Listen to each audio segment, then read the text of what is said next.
আসসালামু আলাইকুম। আজকের ভিডিওটা যেহেতু ইন্টারনেট নিয়ে বলার জন্য তৈরি করা, তা দেশের যে পরিবেশ হয়েছে বা পরিস্থিতি হয়েছে সেটা নিয়ে আর বেশি কথা বলতে চাই না, কারণ অনেক ভিডিওতে আপনারা সেগুলো দেখেছেন, নিজের চোখেও দেখেছেন। কি বলবো আসলে, আমরা তো ইন্টারনেট না থাকা মানে এখনকার যুগে মানে মানুষ মনে হবে যে কোনো একটা গুহার নিচে আছেন বা গুহার ভিতরে আছেন, এরকম একটা অবস্থা হবে।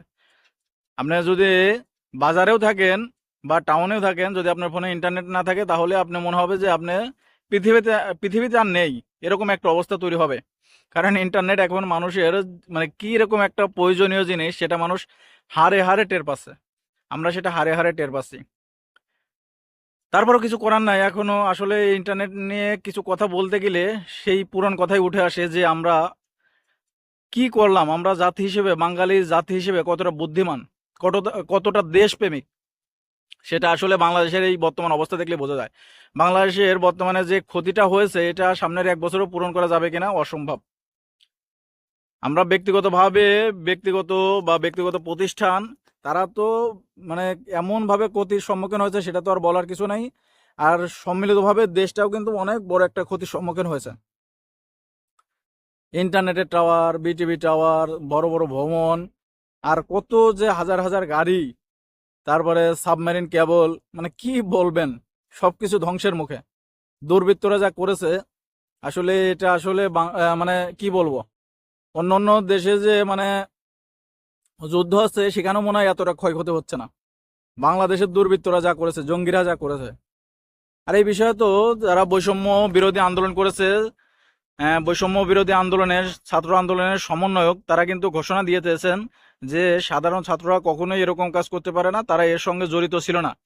যারা এই ধ্বংস লীলার সঙ্গে জড়িত তাদেরকে ধরে ধরে দৃষ্টান্তমূলক শাস্তির ব্যবস্থা করা হোক। তা সরকার হয়তো এখন সেটাই চেষ্টা করবে, কারণ যেটা ক্ষতি তো হয়ে গেছে, এখন তো আর কান্নাকাটি করে সেটা আর ফেরত আসবে না। সরকার হয়তো এখন সেটাই চেষ্টা করবে, যারা এগুলো করেছে তাদের ধরে কোনো একটা শাস্তি করা যায় কিনা, শাস্তি দেওয়া যায় কিনা। তো যেটা নিয়ে ভিডিও বানানো, ইন্টারনেট নিয়ে, ইন্টারনেট না থাকলে আসলে জীবনে মানে কি বলবো, কিছু তো আর বলার নাই। ইন্টারনেট না থাকলে জীবনটাই মনে হয় শেষ। আপনাদের তো আর এগুলো বলার প্রয়োজন হচ্ছে না, কারণ আপনারা নিজেরাই বুঝতে পারতেছেন। আর আমাদের প্রতিমন্ত্রী পলক ভাই, তিনি বলেছেন যে ইন্টারনেট খুব দ্রুতই আসবে, কারণ তিনি যেভাবে মানে কাজের অগ্রগতি দেখাচ্ছেন বা কাজ করতেছেন, সেটা আসলে তার দেখলেই বোঝা যায়। তিনি নিজে মাঠ পর্যায়ে নেমে কাজ করতেছেন। আর সর্বশেষ গত রাত থেকে ব্রডব্যান্ডের মাধ্যমে ইন্টারনেট কিন্তু চালু হয়েছে। যারা সিটিতে আছেন, ঢাকা টাউনে আছেন, তারা কিছু কিছু জায়গায় পেয়েছেন, এবং বড় বড় প্রতিষ্ঠানগুলো আপাতত পাচ্ছেন ব্রডব্যান্ডের মাধ্যমে, কারণ তাদের প্রাতিষ্ঠানিক কাজকাম চালানোর জন্যই এগুলো করা হচ্ছে। কারণ ব্রডব্যান্ডের মাধ্যমে যদি তাদের অর্ডারগুলো ধরে রাখা যায়, যেমন ব্যবসায়ীরা প্রধানমন্ত্রীর সঙ্গে দেখা করে কিন্তু এটাই বলেছেন যে আমাদের অর্ডার কেটে যাচ্ছে, আমাদের একটা ইমেইল পর্যন্ত আসতেছে না, আমরা তাদের সঙ্গে যোগাযোগ করতে পারছি না। বায়াররা তো আর আমাদের জন্য বসে থাকবে না, তারা অন্য দেশে অর্ডার দিয়ে দিলে তো আমাদের ব্যবসা লস। এই কারণে গত রাত থেকেই ব্রডব্যান্ডের মাধ্যমে মানে বড় বড় প্রতিষ্ঠান বা সরকারি কাজকামে চালানো হচ্ছে। আর আজকে অর্ধেক রাতের পর থেকে নাকি মোটামুটি সারা দেশেই চালু হওয়ার কথা। তো দর্শক, আশা করি যে ইন্টারনেট যদি আমরা পেয়ে যাই অনেক খুশি হব, কারণ যারা প্রবাসী আছে তারা কিন্তু তাদের বাড়িতে যোগাযোগ করতে পারতেছে না, ভাই বোন, বাপ মা, বউ, বা যাদের ভালোবাসার মানুষ আছে কারোর সঙ্গে কিন্তু যোগাযোগ করতে পারতেছে না।